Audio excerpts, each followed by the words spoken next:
Hey, what's up? Dust the Viking here, and I've got some fun thematic builds for you. What I've been doing is theming the builds around the personalities of some of the legendary hunters. We'll start with North Star, who has a fondness for violence and skills with guns, a master of the 5 pillars, etc. Good with guns, a variety of different elements to show her background. Of course, we've got the Fire Monkey and the Dragon Song, as well as the Frag Bomb, since there's a tendency toward being very violent. Mountain Man, of course, we got more of the old style classic guns, the heavy knife. He's even got one on his belt. How can you not have the heavy knife?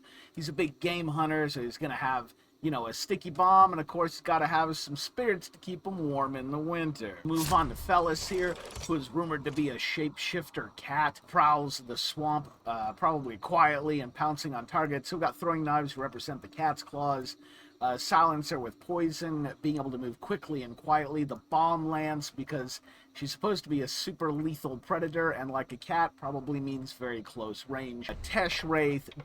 Obviously, we just took a lot of Tesh's stuff.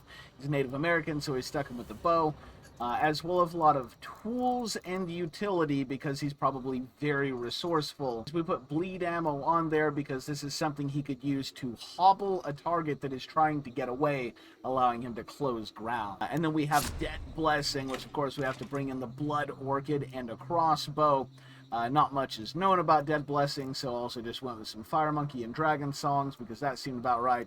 Sticky Bomb and Chaos Bombs because this seemed like someone who would thrive on a little bit of hit and run, surprise, and confusion in the midst of battles. Now we've got Lulu here, which I decided to go an interesting route with. Lulu isn't really a brawler, so I have no melee tools at all. Lulu will have to shoot everything, but she has the tools to deal with everything that might come at her. Also, the alley cat does belong to Lulu, so we have to give her the Bornheim, and of course Bornheims are just deadly in close quarters combat, so she is more than capable of taking down players with this build. Also, she's really kind of a loud loadout right here, but Lulu likes to be the bait in her own traps, as she's a bit of an assassin these days.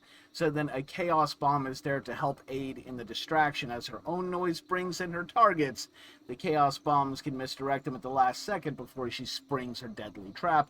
And of course the Incendiary Ammo, because that's going to let her make barrel plays. And a Hellfire Bomb, because hell hath no fury, like a Lulu scorned. And then last but not least, we've got Kane, in case you want to be a pay-to-win asshole. All the dulces!